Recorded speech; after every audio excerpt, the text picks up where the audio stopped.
퇴근 시간이 되어 지하철역으로 향하고 있었다. 사람들은 빠르게 움직였고 나는 그런 사람들 틈 사이에서 오늘 하루를 끝내려 하고 있었다. 평범한 하루였다. 오늘도 역시 지나가는 사람들의 얼굴은 모두 익숙했다. 그런데 그날은 달랐다. 그날의 지하철역은 왠지 모르게 공기가 틀린 것 같았다. 그 남자는 한쪽 구석에서 앉아 있었다. 낡고 헐렁한 자켓에 헤어진 바지, 그의 얼굴은 창백하고 손끝은 차가워 보였다. 하지만 그 눈빛은 뭔가 달랐다. 지하철역을 지나가던 사람들은 대개 나와 같았다. 누구도 그에게 관심을 두지 않으려 했다. 하지만 나는 멈춰서서 그에게 다가갔다. 그가 나를 바라보자 나는 고개를 끄덕이며 다가갔다. 그가 입을 열기 전에 나는 먼저 말을 꺼냈다. 안녕하세요. 괜찮으세요? 내가 그렇게 묻자 그는 잠시 나를 바라보더니 천천히 입을 열었다. 괜찮아요. 그냥 좀 쉬고 있을 뿐이에요. 그의 목소리는 낮고 부드러웠다. 하지만 그 말 속에서 무언가 깊은 상처를 느낄 수 있었다. 나는 그와 조금 더 이야기를 나누기로 했다. 그리고 그가 내 귀걸이를 보았다. 내가 꽂은 귀걸이는 특별한 의미를 담고 있었다. 하트 모양의 작은 귀걸이였고 나는 그 귀걸이를 어릴 적 어머니에게서 물려받았다. 어머니는 나에게 항상 그 귀걸이가 사랑의 상징이라고 말했었다. 그 사랑의 의미를 마음속에 간직하며 나는 늘 그 귀걸이를 착용했다. 이 귀걸이는 나에게 단순한 장식 이상의 의미였다. 그 남자는 내 귀걸이를 보고 말았다. 하트 모양의 귀걸이라니. 내 딸이 어릴 때 좋아했던 걸 떠올리게 하네요. 그의 말에 나는 놀라지 않을 수 없었다. 그가 딸에 대해 이야기하면서 나는 그 말 속에서 보이지 않는 슬픔을 느꼈다. 딸, 그 단어가 그의 얼굴에 아련하게 떠올랐다. 나는 그에게 더 이상 묻지 않았다. 왜냐하면 그가 겪었을 고통이나 아픔을 쉽게 물어볼 수는 없었다. 대신 나는 그냥 고개를 끄덕이며 나도 모르게 그와 대화를 계속 이어나갔다. 딸에게 이 귀걸이를 주었던 기억이 나네요. 그는 잠시 눈을 감고 말했다. 나는 그 말 속에서 딸을 잃어버린 아버지의 아픔을 엿볼 수 있었다. 그가 말하는 딸은 이미 그 자리에 없었다. 그가 겪었을 고통이 어떤 것일지 나는 그저 짐작할 수 있을 뿐이었다. 대화는 짧았고 그 후로 우리는 말을 더 이상 나누지 않았다. 나는 그 남자에게서 눈을 떼지 않았다. 그의 눈빛 속에서 나는 혼자서도 어떤 이야기를 나누고 있는 것처럼 보였다. 그는 마치 나에게 무엇을 전하고 싶었지만 그 말을 다하지 못한 채 자리를 떠날 수밖에 없는 사람처럼 보였다. 그날 나는 집에 돌아와 그 남자와의 짧은 만남을 계속 떠올렸다. 그 남자의 말, 그 딸에 대한 이야기가 나에게 큰 울림을 주었고 그 때문에 내 마음 속에서는 이상한 불안감이 일어났다. 내 귀걸이, 그 하트 모양 귀걸이가 그에게 왜 그렇게 특별하게 느껴졌을까? 그리고 왜 딸에 대한 이야기를 꺼냈을까? 그날 밤 나는 잠자리에 들기 전에 또 한 번 그 남자와의 대화를 떠올리며 잠을 청했다. 그 귀걸이가 그에게 어떤 의미로 다가갔는지, 그가 정말 내게 전하고 싶었던 것은 무엇인지 궁금해지기 시작했다. 그리고 그 이후로 매일 퇴근길에 나는 그 자리에 그 남자가 있을 것이라는 생각을 하며 지하철역을 지나갔다. 나는 그에게 다시 다가가고 싶었지만 그날 이후로 그 남자는 더 이상 보이지 않았다. 나는 그를 다시 만날 수 있을까? 아니면 그저 스쳐 지나간 한 사람일 뿐일까? 하지만 그 남자와의 짧은 만남은 내게 뭔가 중요한 질문을 던졌다. 사랑이라는 것, 그리고 내가 가진 사랑의 상징인 귀걸이에 대한 의미가 무엇인지에 대해 다시 한번 생각하게 만들었다.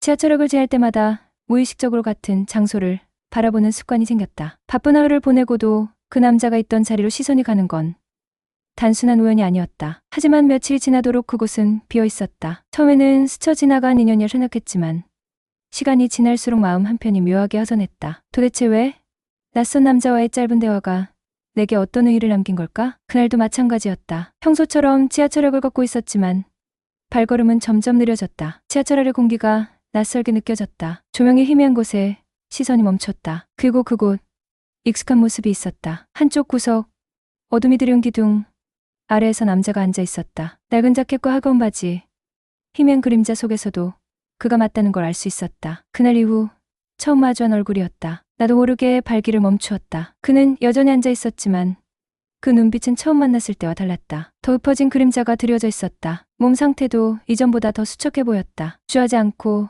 천천히 다가갔다. 또 보네요. 그가 먼저 입을 열었다. 목소리는 낮았지만 어느 정도 반가움이 묻어 있었다. 나는 조심스럽게 주머니를 뒤져 따뜻한 샌드위치를 꺼냈다. 출근길에 사두었던 것이었는데 왠지 모르게 챙겨야겠다는 생각이 들었다. 그리고 그것이 지금 필요한 사람을 만났다. 그는 가만히 바라보더니 천천히 샌드위치를 받아들었다. 그 순간 그의 시선이 내 귀걸이를 향했다. 아직도 그걸 하고 있군요. 짧은 말이었지만 이상하게도 묵직하게 길렸다. 그날도 그랬다. 하트 모양의 작은 귀걸이를 유난히 유심히 바라보던 눈빛. 그날 이후 다시 못 볼 줄 알았어요. 나도요. 더 깊이 있는 대화를 해야 할 것 같았지만 어떤 말을 해야 할지 몰랐다. 대신 가만히 그의 곁에 서서 조용한 시간을 공유했다. 그는 한동안 조용히 샌드위치를 먹었다. 조한 지하철역에는 바스락거리는 포장지 소리만이 가볍게 울렸다. 그리고 아주 작은 한숨이 새어나왔다. 내 딸도 하트 모양을 좋아했어요. 그는 마치 혼잣말을 하듯 말했다. 다시 그 이야기. 하지만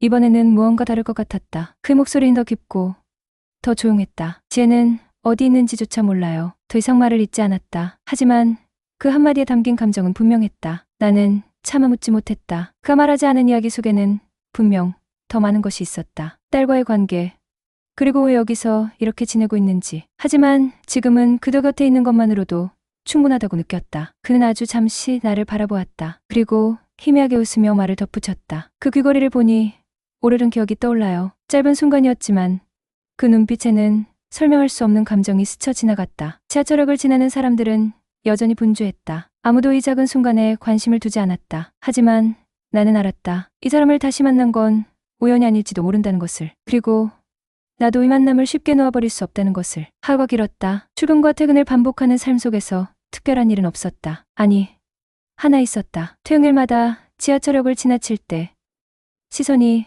저절로 한쪽 구석을 향하는 습관이 생긴 것이다. 익숙한 얼굴을 찾고 싶다는 마음 때문인지 발걸음은 늘 그 방향으로 향했다. 그리고 그날 그는 여전히 같은 자리에 있었다. 낡은 옷을 걸치고 창백한 얼굴로 벽에 기대어 있었다. 처음보다 더 초췌해 보였지만 눈빛은 여전히 깊고 무언가를 간직한 듯했다. 그의 존재가 낯설지 않았다. 어쩌면 내 삶에서 익숙한 일부가 되어버린 것 같았다. 그 앞에 다가가 앉았다. 그리고 조용히 주머니에서 빵과 따뜻한 커피를 꺼냈다. 그 말 없이 그것을 받아들었다. 그 순간 손끝이 닿았는데 너무나 차가웠다. 따뜻한 커피를 감싸주게 했지만 그는 여전히 한 곳을 응시하고 있었다. 잠시 말없이 시간을 보내다가 나는 조용히 내 이야기를 꺼냈다. 연주에 중요한 면접이 있어요. 그는 눈을 깜빡이며 내 얼굴을 바라보았다. 처음으로 내가 어떤 삶을 살고 있는지 궁금해하는 눈빛이었다. 합격하면 가족과 함께 더 좋은 곳으로 이사할 수 있을 거예요. 나도 모르게 계속 이야기를 했다. 남은 가족은 나쁜 일은 사실. 부모님이 돌아가신 뒤 형제들을 돌보느라 얼마나 힘들었는지, 그리고 학업과 일을 병행하며 하루하루를 버티는 것이 얼마나 벅찼는지를. 그는 조용히 듣고 있었다. 나는 이 사람과 나눌 수 있는 이야기가 있을 거라 생각하지 않았다. 그런데 어느 순간 이 사람에게 나도 모르게 고민을 털어놓고 있었다. 그가 조용히 입을 열었다. 그런데 하트 모양 귀걸이를 계속 끼고 있네요. 그의 시선이 내 귀걸이로 향했다. 나는 가만히 손을 올려 귀걸이를 만졌다. 어릴 적 어머니에게 물려받은 작은 장신구. 어머니는 그것이 사랑의 상징이라고 말하곤 했다. 그가 말했다. 내 딸도 하트 모양을 좋아했어요. 그 말을 듣자 가슴 한편이 묘하게 저렸다. 그 아라는 딸은 이제 곁에 없는 듯했다. 그리고 그는 너무나도 그리워하는 듯했다. 하지만 더 이상 묻지는 않았다. 그의 말에서 느껴지는 무게는 쉽게 질문할 수 있는 것이 아니었다. 그날 밤 잠들기 전에 그의 말이 계속 머릿속을 맴돌았다. 그는 거리에서 생활하고 있을까? 그의 딸은 어디 있을까? 그리고 이 모든 만남이 단순한 우연일까? 며칠 뒤 퇴근길에도 자연스럽게 그를 찾았다. 그날따라 한층 더 지쳐 보였다. 그 덕에 기대 멍하니 허공을 바라보고 있었다. 가만히 다가가 음식을 건넸다. 이거라도 드세요. 그는 고개를 들어 나를 바라보았다. 하지만 그 눈빛 속에는 전보다 더 깊은 혼란이 서려 있었다. 그리고 뜻밖의 말이 흘러나왔다. 이거가 되는지 모르겠어요.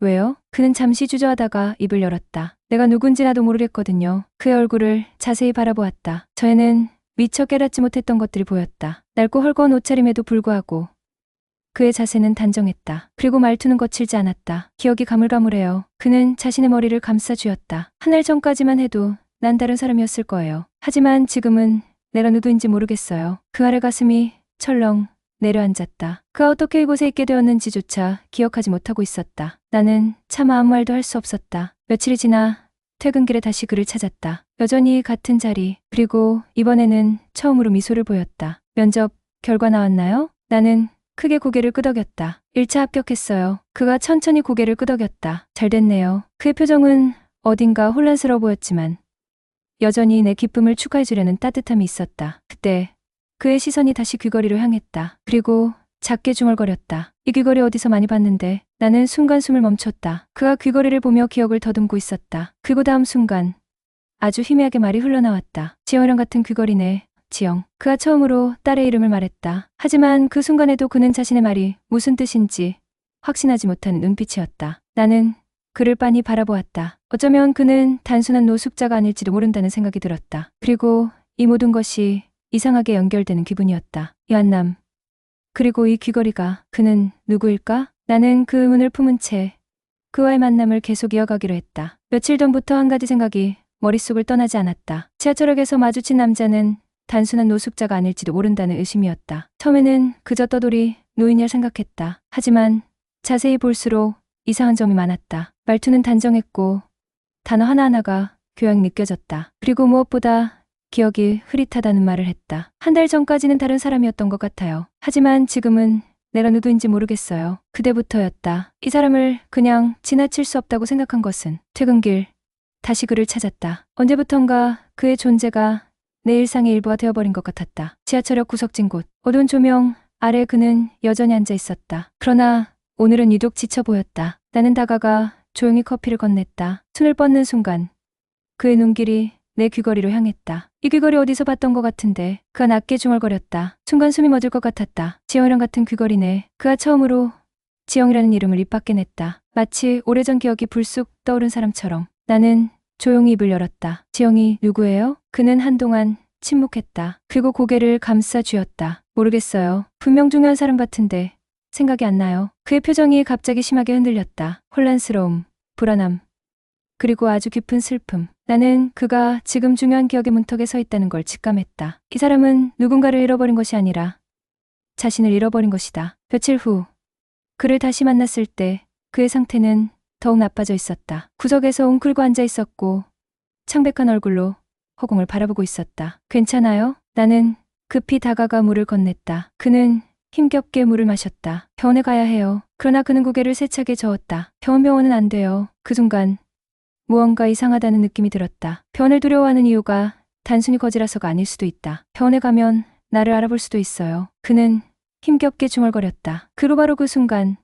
내 머릿속에서 번개가 치듯 스치는 생각이 들었다. 이 사람은 자신을 숨기고 있다. 자신이 누구인지 기억할까봐 일부러 병원을 피하고 있는 것이다. 그렇다면 그는 누구일까? 나는 그를 바라보며 결심했다. 이 사람의 기억을 반드시 되찾아주겠다. 그 마지막을 본 날 이후 머릿속에서 그의 모습이 떠나지 않았다. 병원에 가면 나를 알아볼 수도 있어요. 그 말이 계속해서 맴돌았다. 그는 단순히 병원을 싫어하는 것이 아니었다. 누군가가 그를 알아볼 수도 있기 때문에 피하고 있었다. 그렇다면 그는 누구일까? 나는 노숙자 어른 그를 처음 마주했을 때부터 뭔가 이상하다고 느꼈다. 초조한 모습에도 불구하고 말투는 단정했고 겉모습과 어울리지 않게 지적인 분위기를 풍겼다. 그리고 결정적으로 내 귀걸이를 보고 의미심장한 반응을 보였다. 단순한 우연으로 치부하기엔 너무 많은 것들이 얽혀 있었다. 그 삶의 정체를 찾아야 한다. 그렇게 결심한 나는 그날 밤 인터넷 검색창을 열었다. 처음엔 막막했다. 두 숫자의 정체를 찾기 위해서 어떤 단서를 검색해야 할지 몰랐다. 기억상실, 노숙자, 길 잃은 노인, 실종된 사람들,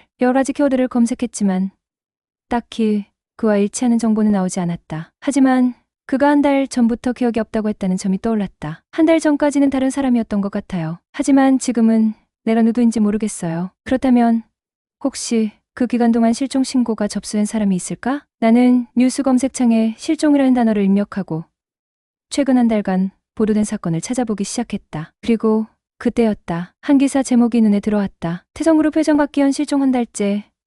행방묘연. 나는 순간적으로 숨을 멈췄다. 태성그룹. 나 이번에 면접을 보게 될 회사. 나는 급히 기사를 클릭했다. 기사 내용. 국내 대기업 태성그룹의 회장 박기현 씨비 지난 한 달간 실종된 상태다. 각과 회사 관계자들은 경찰에 신고했으며 현재까지 명확한 단서가 발견되지 않았다. 박양은 마지막으로 자택을 나서는 모습이 CCTV에 포착된 이후 어떠한 흔적도 남기지 않은 채 사라졌다. 경찰은 여러 가능성을 염두에 두고 수사를 진행하고 있다. 나는 모니터를 멍하니 바라보았다. 박기현. 나도 익히 들어온 이름이었다. 재계에서 손꼽히는 인물이었고 태성그룹을 일으킨 창립자의 아들이었다. 그리고 그의 사진. 나는 천천히 스크롤을 내려 박기현 회장의 사진을 확인했다. 순간 심장이 철렁 내려앉았다. 그였다. 지하철역 구석에서 마주했던 남자. 낡은 옷을 걸치고 초췌한 모습이었지만 사진 속 사람과 너무나도 닮아 있었다. 나는 손끝이 떨리는 것을 느꼈다. 한 달 전 실종된 대기업 회장이 지하철역에서 노숙자로 지내고 있었다고? 이게 어떻게 된 일이지? 기아는 계속해서 그의 실종이 수상하다는 점을 짚고 있었다. 박기현 회장은 평소 엄격한 생활 습관을 유지하는 사람이었으며 갑자기 사라질 이유가 없다고 했다. 회사 내부에서는 혹시 납치나 내부적인 갈등이 있었던 것이 아니냐는 추측도 오가고 있었다. 나는 기사를 여러 번 읽었다. 박기현 회장이 기억을 잃은 채 거리에서 생활하고 있었다. 너무 비현실적인 이야기였다. 하지만 내 눈으로 직접 확인한 사실이었다. 나는 한동안 모니터를 바라보다가 결국 자리에서 일어났다. 그를 다시 찾아야 한다. 퇴근 후 지하철역으로 향했다. 오늘은 반드시 그를 만나야 했다. 그러나 도착한 순간 불안한 예감이 들었다. 그가 있던 자리에는 아무도 없었다. 나는 주변을 두리번거렸다. 어쩌면 다른 곳에 있을지도 모른다는 생각에 역 안을 돌아다녔다. 그리고 저 멀리 그가 있었다. 벽에 기대어 힘겹게 앉아 있었다. 얼굴은 더 창백해졌고 마치 모든 기운이 빠져나온 듯한 모습이었다. 나는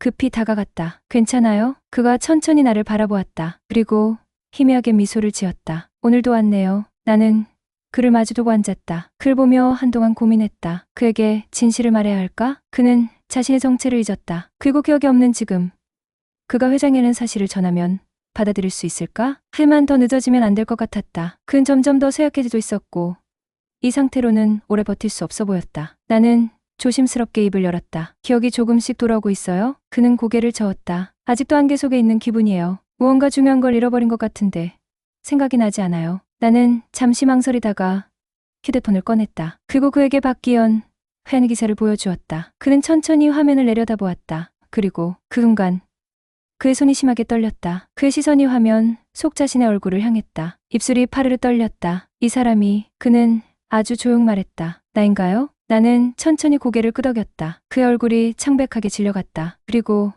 그의 기억 속에서 잃어버린 조각들이 서서히 떠오르기 시작했다. 눈앞에 펼쳐진 광경을 그가 이해하는 데에는 오랜 시간이 걸렸다. 휴대폰 화면 속에는 한 남자의 얼굴이 있었다. 나이 들어 보이지만 단정한 슈트 차림에 강렬한 눈빛을 가진 남자. 사람들은 그를 태성그룹 회장 박기현이라고 불렀다. 그는 천천히 손을 뻗어 화면을 가만히 바라보았다. 그리고 아주 작게 중얼거렸다. 이 사람이 나라고요? 나는 조심스럽게 고개를 끄덕였다. 그는 아무 말도 하지 않았다. 휴대폰을 내려다보던 손끝이 살짝 떨렸다. 믿기 힘들겠지만 이게 사실이에요. 그는 한참 동안 화면을 바라보았다. 그러다 이내 힘없이 고개를 저으며 작게 웃었다. 기운 말도 안 되는 일이. 그 웃음 속에는 허탈함과 혼란이 뒤섞여 있었다. 나는 조심스럽게 입을 열었다. 기억이 조금씩 떠오르고 있나요? 그는 가만히 눈을 감았다. 잘 모르겠어요. 머릿속이 너무 어지러워요. 그리고 다시 천천히 눈을 떴다. 하지만 확실한 건 낯설지 않아요. 그의 시선이 화면 속 자신의 얼굴을 다시 한번 훑었다. 어디선가 본 얼굴 같아요. 그리고 그는 이마를 짚으며 낮게 신음했다. 어딘가에 내가 있어야 할 곳이 있었던 것 같아요. 누군가가 날 기다리고 있었고 순간 그의 얼굴이 어두워졌다. 하지만 아무것도 떠오르지 않아요. 그 목소리에는 절박함이 서려 있었다. 잃어버린 기억을 되찾고 싶은데 손을 뻗을수록 더 멀어지는 기분일 것이다. 나는 천천히 말했다. 조급해하지 마세요. 천천히 기억을 되찾을 수 있을 거예요. 하지만 문제는 그가 단순히 기억을 잃은 게 아니라는 점이었다. 한 달 전 그는 왜 실종되었을까? 기억을 잃고 떠도는 것뿐이라면 단순한 사고일 수도 있다. 하지만 그는 한 달째 행방이 묘연했고 실종에 대한 소문도 무성했다. 누군가가 그를 놀고 있었을 수도 있다. 나는 눈앞의 남자를 바라보았다. 뜸은 초췌한 노숙자의 모습이지만 그 안에는 여전히 태성그룹을 이끄는 기업가의 흔적이 남아 있었다. 그리고 그는 자신의 정체를 잃어버린 상태였다. 이것은 단순한 실종이 아닐지도 몰랐다. 그를 기억을 잃게 만든 무언가가 있다. 그날 밤 집으로 돌아와 다시 인터넷을 뒤지기 시작했다. 박기현의 실종 기사들을 찬찬히 읽어내려갔다. 대부분의 보도는 어디론가 사라졌다는 점에 초점을 맞추고 있었고 가족과 회사 측에서도 정확한 행방을 몰랐다. 하지만 한 가지 이상한 점이 있었다. 그는 실종되기 전날 밤 누구와 마지막으로 연락을 주고받았을까? 나는 뉴스 속기사 하나를 유심히 읽어내려갔다. 박기현 회장 실종 전 마지막 행적. 박 회장은 실종되기 전날 저녁 태성그룹 본사에서 중요한 임원 회의를 마친 후 귀가한 것으로 알려졌다. 그러나 다음 날 새벽 CCTV에 자택을 나서는 모습이 포착되었고 이후 행방이 묘연해졌다. 경찰은 마지막으로 그의 휴대폰 신호가 끊긴 위치를 추적했지만 별다른 단서를 찾지 못했다. 나는 이 부분에서 멈춰섰다. 새벽에 자택을 나섰다. 그리고 그 이후로 기억이 사라졌다. 이건 단순한 가출이 아니다. 만약 누군가 그를 일부러 이런 상태로 만든 거라면? 나는 다시 기사를 검색했다. 태성그룹 매도 갈등, 경영권 문제, 경쟁사의 움직임. 박기현이 사라질 이유는 충분했다. 그리고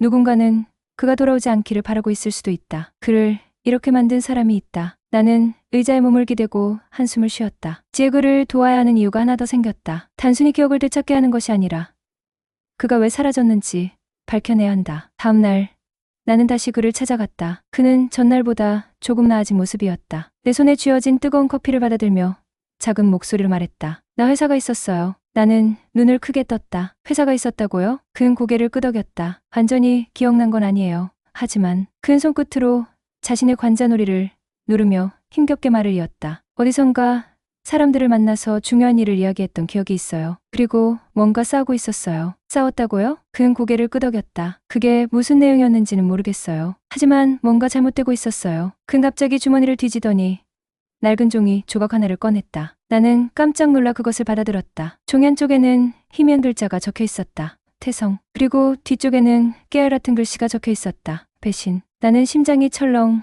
내려앉았다. 이걸 어디서 얻었어요? 그는 고개를 저었다. 모르겠어요. 그냥 주머니 속에 있었어요. 그는 내 손에 있는 종이를 가만히 바라보았다. 그리고 아주 조용 말했다. 내가 정말로 돌아가야 하는 걸까요? 나는 그의 질문을 듣고 깊이 고민했다. 그는 태성그룹의 회장이었다. 그리고 그가 기억을 잃은 이유는 단순한 사고가 아닐 수도 있었다. 나는 그를 똑바로 바라보며 말했다. 네, 돌아가야 해요. 그가 힘겹게 웃었다. 그래요. 아마 그럴지도 모르겠네요. 그리고 그는 처음으로 내 눈을 바라보며 말했다. 도와줄 수 있어요? 나는 천천히 고개를 끄덕였다. 네, 끝까지 도울게요. 그리고 그의 잃어버린 시간들을 되찾아줄 것이다. 박기현이 에밀었던 낡은 종이 조각을 다시 바라보았다. 태성, 배신. 단어만으로는 아무것도 확신할 수 없었지만 직감적으로 느껴졌다. 그 실종은 단순한 사고가 아니었다. 누군가 그를 의도적으로 이곳으로 내몰았을 가능성이 컸다. 하지만 문제는 그 누군가가 누구인지 알 수 없다는 것이었다. 나는 깊이 숨을 들이마셨다. 이 종이를 가지고 있었던 걸 기억해요? 박기현은 고개를 저었다. 기억나지 않아요. 그냥 원래 내 주머니에 있었어요. 그의 말투에는 불안함이 스며 있었다. 그는 자신의 기억이 돌아오면서 무언가를 떠올릴수록 점점 더 혼란스러워하는 듯했다. 나는 조심스럽게 물었다. 태영을에서 혹시 누군가와 갈등이 있었나요? 그는 깊은 한숨을 내쉬었다. 그럴지도 모르겠어요. 기억은 완전히 돌아오지 않았지만 그의 손이 미세하게 떨리고 있었다. 회사 안에서 무언가 잘못된 일이 있었어요. 그가 그렇게 말하는 순간 등골이 서늘해졌다. 그가 기억을 잃은 것은 우연이 아닐 가능성이 커졌다. 다음 날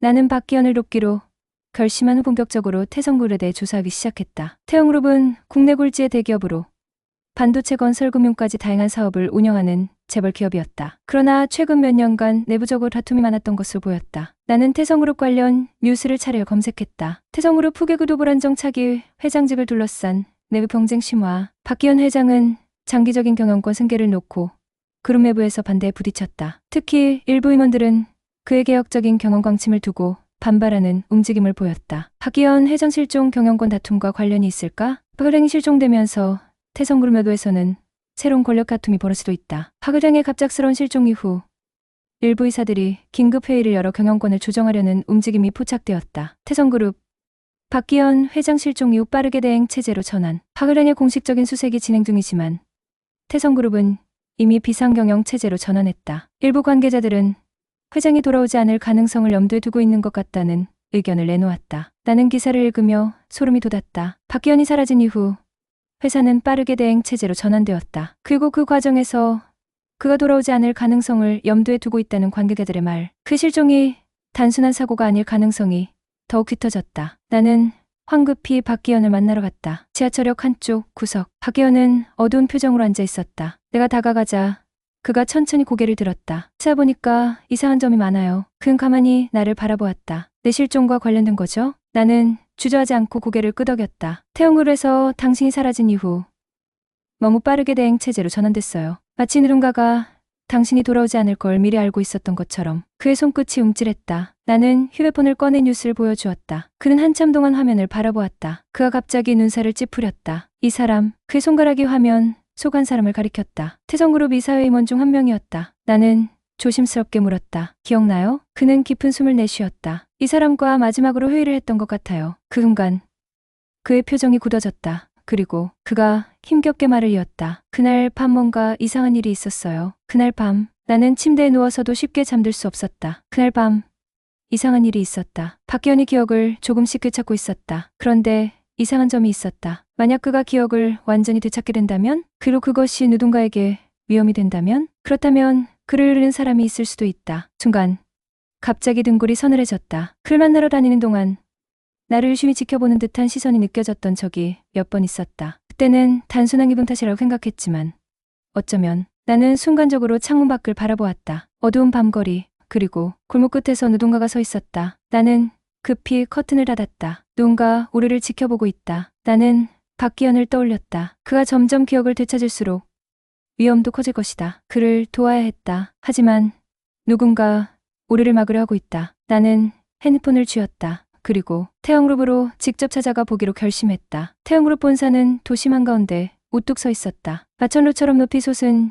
유일 건물은 마치 작은 도시처럼 거대했다. 회색빛 철제문이 웅장하게 버티고 있었고 입구로 드나드는 사람들의 움직임이 분주했다. 나는 가방을 꼭 움켜쥐었다. 이곳에서 박기현을 둘러싼 비밀을 밝혀야 한다. 하지만 문제는 내가 태성그룹 내부에 대해 아는 것이 많지 않다는 점이었다. 어떤 방법으로 안으로 들어가 단서를 찾아야 할까? 나는 건물 주변을 한 바퀴 돌면서 주위를 살폈다. 경비원들이 출입을 철저하게 관리하고 있었고 일반인은 허가 없이 들어갈 수 없었다. 하지만 나는 일반인이 아니었다. 태성그룹 면접 1차에 합격한 예비 직원이었다. 나는 몇 번이고 주저했지만 결국 결심했다. 정당한 이유로 이국에 들어가 단서를 찾아야 한다. 나는 출입구로 다가가 당당한 표정으로 안내 데스크에 섰다. 안녕하세요. 태영그룹 면접 2차 전형을 앞두고 있는 지원자입니다. 데스크 직원이 눈을 들어 나를 쳐다보았다. 어떤 용무로 방문하셨나요? 나는 미리 준비한 답변을 건넸다. 회사에 대한 이해를 높이기 위해 직접 방문해서 분위기를 익히고 싶어요. 혹시 간단한 안내를 받을 수 있을까요? 데스크 직원은 잠시 머뭇거렸지만 곧 태블릿을 확인하더니 고개를 끄덕였다. 후인되었습니다. 안내 직원이 곧 올 겁니다. 나는 천천히 숨을 들이마셨다. 이제 안으로 들어간다. 건물 내부는 웅장했다. 반짝이는 대리석 바닥, 한쪽 벽을 가득 채운 기업 홍보 영상. 그리고 군데군데 서 있는 직원들의 빠른 걸음. 나는 조심스럽게 내부를 둘러보며 단서를 찾을 방법을 고민했다. 그때 한 직원이 다가왔다. 면접 준비를 위해 오셨다고 들었습니다. 이쪽으로 안내해 드리겠습니다. 나는 가볍게 미소를 지으며 따라갔다. 하지만 목적은 단순한 투어가 아니었다. 박기현과 관련된 정보를 찾아야 한다. 회사의 핵심 기록이 보관된 곳은 어디일까? 나는 건물 내부를 살피며 주요 회의실과 문서, 보관소의 위치를 기억해 두었다. 그러던 중 한 사무실 앞에서 뜻밖의 이름을 발견했다. 전무이사 한상우. 나는 순간 걸음을 멈췄다. 한상우, 박기현이 실종되기 전 마지막으로 회의를 했던 임원이었다. 그의 사무실이 바로 여기에 있었다. 나는 가슴이 뛰기 시작했다. 만약 이곳에서 중요한 단서를 찾을 수 있다면? 그날 밤 나는 태성그룹의 웹사이트를 샅샅이 뒤졌다. 한상우에 대한 정보를 더 찾아야 했다. 한상우 전무이사, 박기현 회장부재 속 경영 견면에 나서 박연의 실종 이후 태성그룹은 한상우 전무이사를 중심으로 비상경영 체제를 가동했다. 한동훈은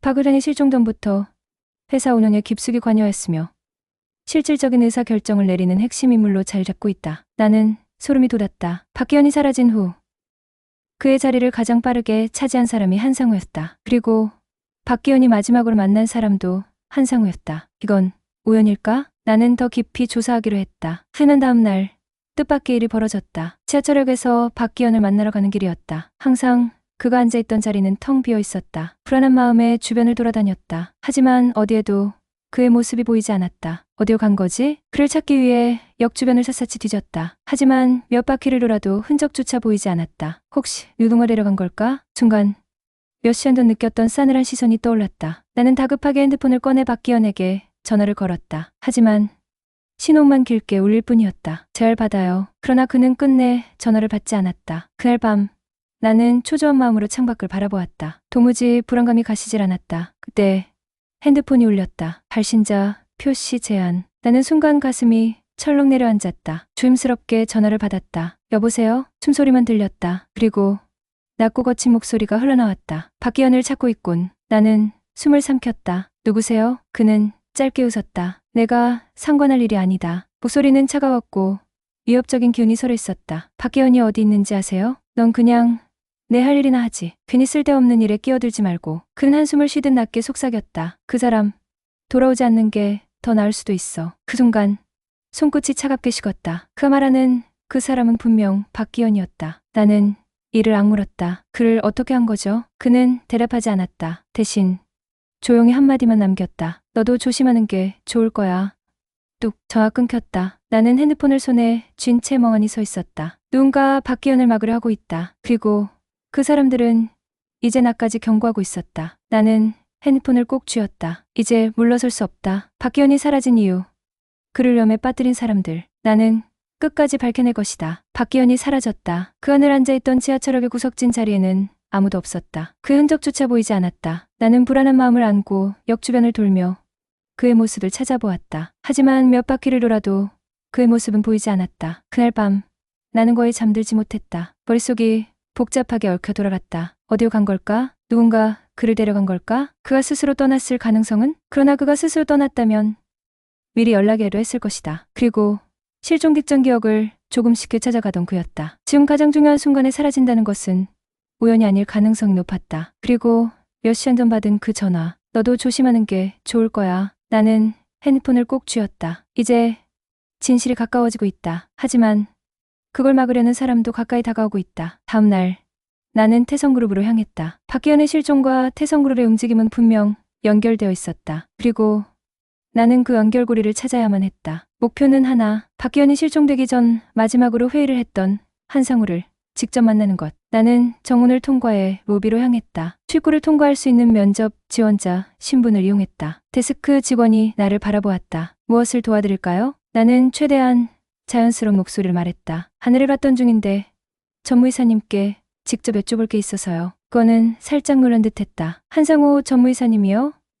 미팅 일정이 많아서 쉽게 만나기 어렵습니다. 혹시 전무이사님과 직접 연락할 방법은 없을까요? 그거는 살짝 미심쩍어 하며 내 얼굴을 살폈다. 나는 침착한 표정을 유지하며 덧붙였다. 면접과 관련된 질문을 드리고 싶어서요. 혹시 비서실에 전달만 부탁드릴 수 있을까요? 그거는 잠시 고민하더니 내부 전화를 걸어 확인했다. 나는 가슴이 두근거렸다. 한상우가 반응할까? 혹시 나를 만나주려 할까? 그러나 전화 통화가 끝난 후 직원은 미안한 표정을 지었다. 정의사님께서는 외근 중이라 연락이 어렵다고 하네요. 나는 입술을 꼭 깨물었다. 외근. 나는 본능적으로 거짓말일 가능성을 떠올렸다. 그가 정말 외근 중일 수도 있다. 그러나 내가 면접 지원자라는 이유로 굳이 만나지 않으려 했을 수도 있다. 혹은 그가 뭔가 숨기고 있기 때문일 수도 있다. 나는 한상우의 일정이 담긴 게시판을 힐끗 보았다. 오후 3시 VIP 라운지 미팅. 나는 그 문구를 머릿속에 새겼다. VIP 라운지. 그가 지금 회사 안에 있을 수도 있다는 뜻이었다. 나는 천천히 고개를 끄덕이며 뒤로 물러났다. 직접 확인해 봐야겠다. 오후 2시 50분.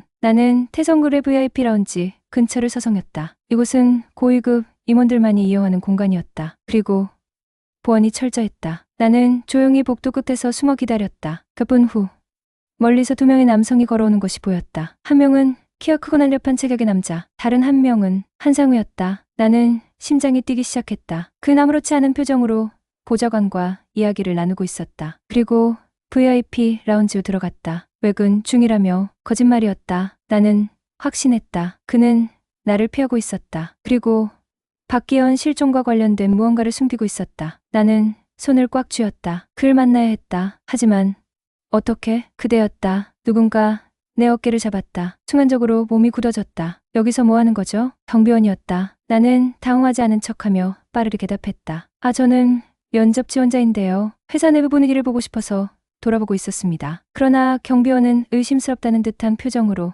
나를 바라보았다. VIP 라운지는 허가된 인원만 출입할 수 있습니다. 지금 바로 로비로 이동하시죠. 나는 속으로 욕을 삼키며 따라갔다. VIP 라운지에 가까이 다가가는 것조차 쉽지 않았다. 하지만 여기서 포기할 수 없었다. 그 순간 한 가지 방법이 떠올랐다. 박기현은 태성그룹의 회장이었다. 그리고 내가 가지고 있는 그 명함에는 직통 연락처가 적혀 있었다. 나는 경비원이 보지 않는 사이 조용히 핸드폰을 꺼내 그의 연락처를 눌렀다. 그리고 한상우에게 직접 전화를 걸었다. 누구죠? 낯선 목소리가 전화기 너머로 들렸다. 나는 숨을 고르고 차분히 말했다. 박기현 회장의 연락처에서 전화드립니다. 그 순간 짧은 침묵이 흘렀다. 그리고 한상우 목소리가 한층 날카로워졌다. 누구야? 나는 심장이 쿵 내려앉는 걸 느꼈다. 그는 지금 분명 놀라고 있었다. 박기현이 지금 어디 있는 거지? 나는 일부러 말을 아꼈다. 그걸 알고 싶으시다면 직접 만나서 이야기하죠. 한상우는 숨을 길게 내쉬었다. 좋아, 어디서 만나지? 나는 손을 꼭 쥐었다. VIP 라운지에서 기다렸습니다. 그 아주 조용히 웃었다. 재밌는 사람이네.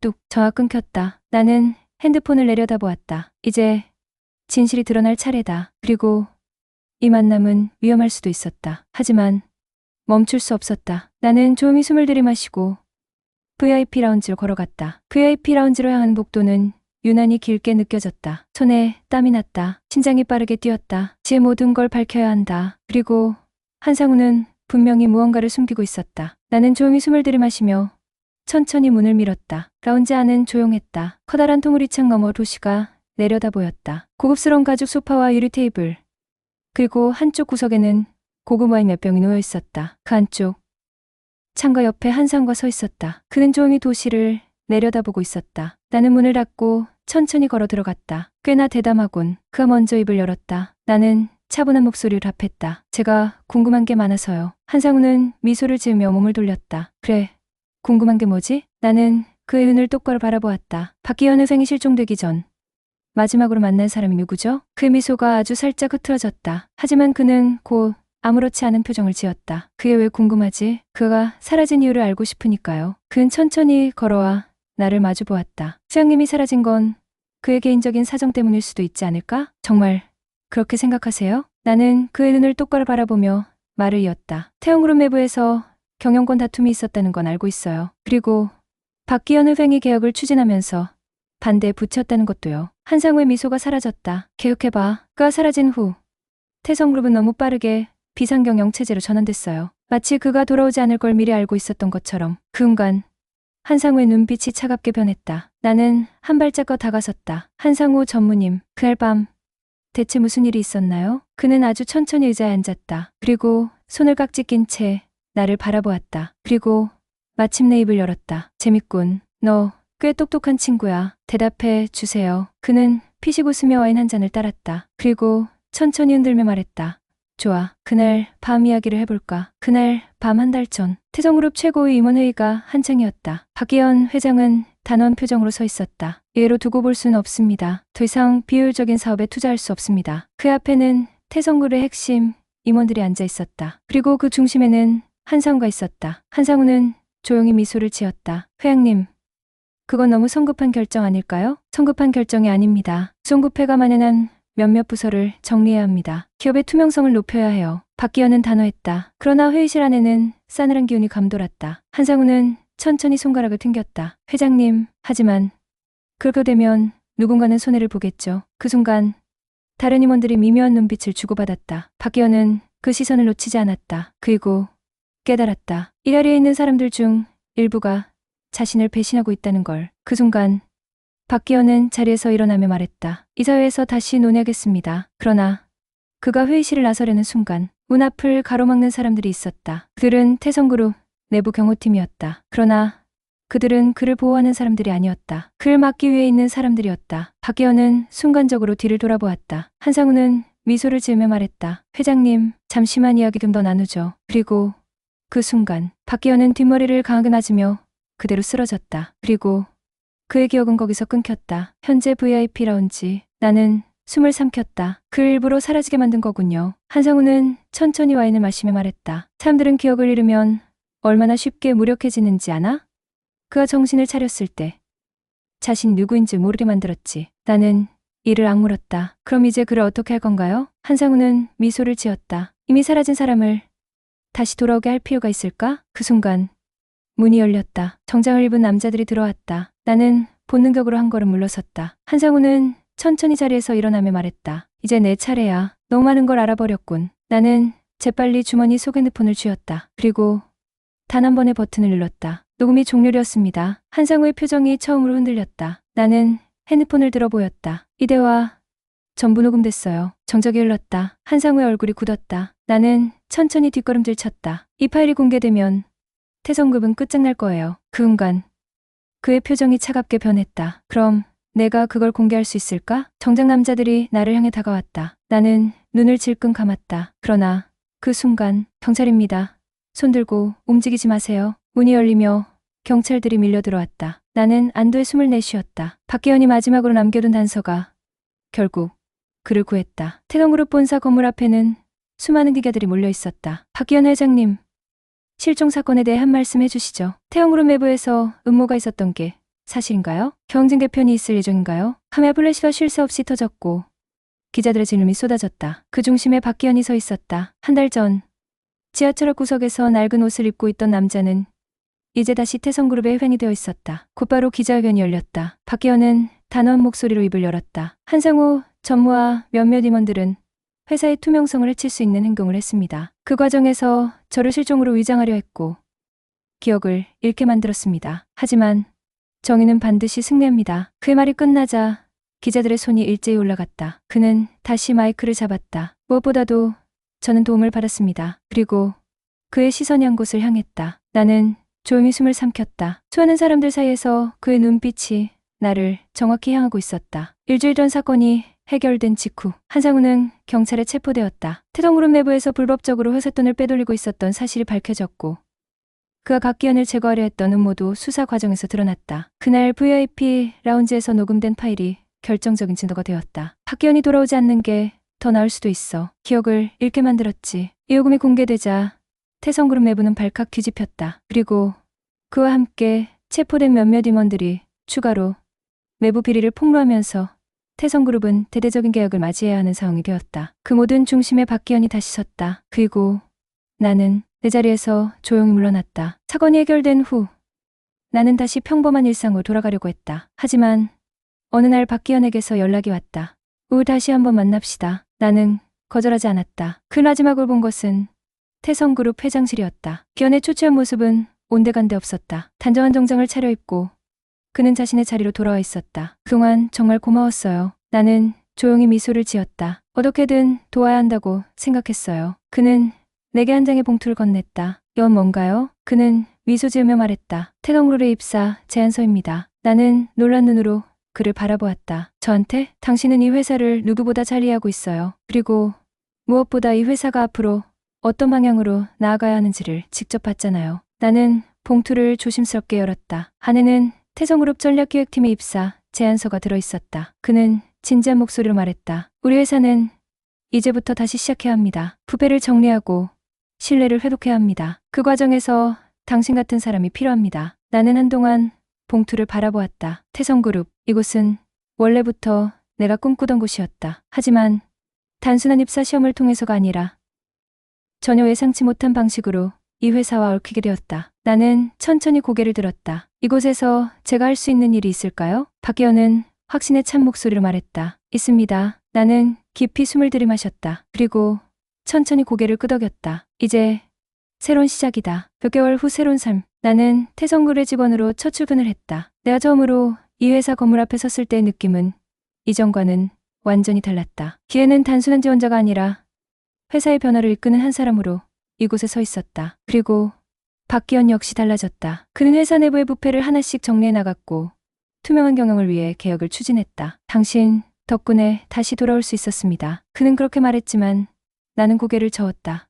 아니요, 회장님 스스로 되찾으신 거예요. 우린 모두 각자의 방식으로 앞으로 나아가고 있었다. 그리고 나는 그 모든 순간을 함께한 작은 하트 모양의 귀걸이를 만지며 조용히 미소를 지었다. 그 귀걸이가 이 모든 연결을 만들어 주었듯이 나 역시 앞으로 누군가를 도울 수 있는 사람이 되고 싶다고 다짐했다. 그렇게 한 사람의 인생을 바꾼 이 이야기는 끝이 났다. 그리고 새로운 이야기가 시작되었다.